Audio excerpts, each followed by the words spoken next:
Hi class. Today is lesson 2-1, variables and expressions. Today's purpose is to identify and evaluate algebraic expressions. We have 3 or 4 vocabulary terms here. Our first vocabulary term is the word variable. A variable is a letter or symbol that represents a value that can change. If you look here at the table, there's 2 columns, the year 1950 and some monetary amounts, in the year 2000 and some monetary amounts.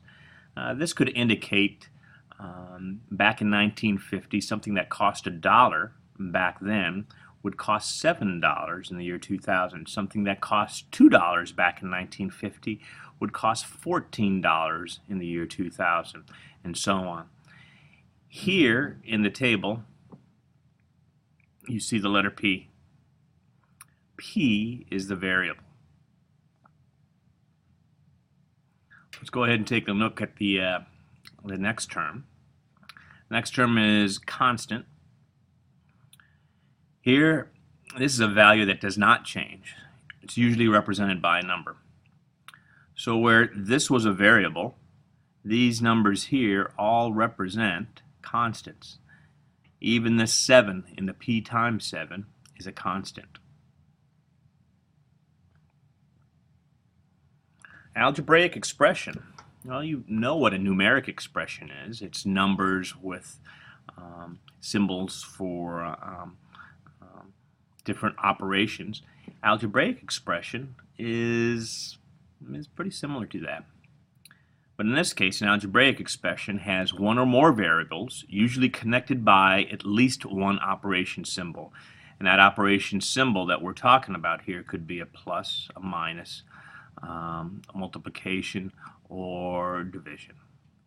That's what we mean by the operation symbol. Here in this table,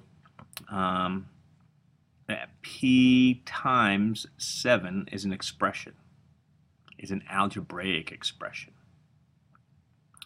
Let's go ahead and take a look at the examples here. It says evaluate. Evaluate can mean the same sort of thing as simplify. You're just finding the answer here. Evaluate each expression to find the missing values in the table. So usually when you see evaluate, there's some variable that's associated with it.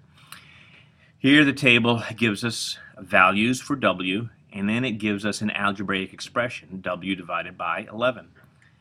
Here, 55. We replace the 55, or replace the W with the 55, and we have 55 divided by 11 is 5. We can do the same with 66. W divided by 11. In this case, it's 66 divided by 11, which gives us 6. 77 divided by 11 gives us 7. It just tells us what to do with the variable, or I'm sorry, with the numbers. In letter B, we have the same sort of thing. The variable is changed to an n. We have values for n being 1, 2, and 3, and then we have an expression which we need to take that n through. So the first one is done for us. We have 4 times 1 plus 6 squared. Well, we know what 6 squared is. We know that's 36. So 4 times 1 is 4 plus 36 is 40. So that makes sense. Let's take it down here. So now we have 4 times n plus 36, and now we're going to take the 2 in there. Notice how I copied down the original expression, and then I substitute. 4 times 2 plus 36 is actually 8 plus 36. 8 plus 36 is 44. I'm going to put 44 right there. Okay. Next, we have 3 that we need to evaluate. So we write down the equation again, the original equation. And here I cheated a little bit. I know 6 squared is 36, so I'm just going to write down 36 instead. 4 times n. 4 times 3 in this case, plus 36. 4 times 3 is 12, plus 36. is 48. Notice how this kind of funnels down from the algebraic expression down to the actual evaluated answer. Example number 2. It says a rectangle is 2 units wide. What's the area of the rectangle if it is 4, 5, 6, or 7 units long? So here we have a constant width with the rectangle, which is 2 units wide.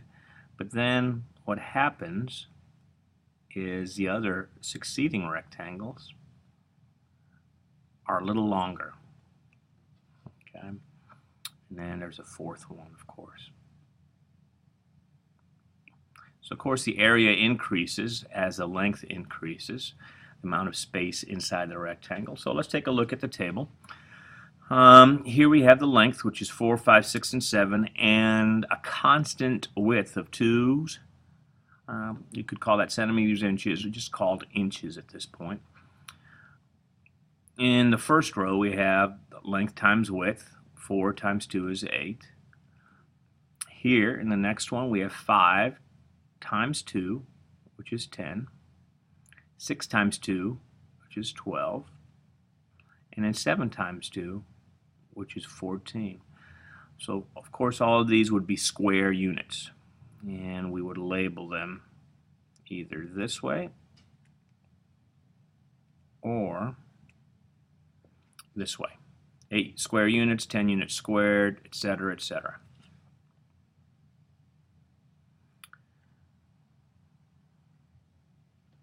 Next, it's a complete the problem. I want you to go ahead and evaluate this expression using these numbers to substitute for n. I'll go ahead and do this one for you. And the one I'll do for you is this one here with the number 3. So again, I write down the problem, or the algebraic expression. This is n squared times 10. It's the original one. Now I go ahead and substitute the 3 squared times 10. What do I do first? I do this first. 3 squared is 9 times 10, and 9 times 10 is 90. Notice how it's step by step by step by step. 90 is my answer here. It's your job to figure out the other 3. We'll go ahead and see you in class. Bye-bye.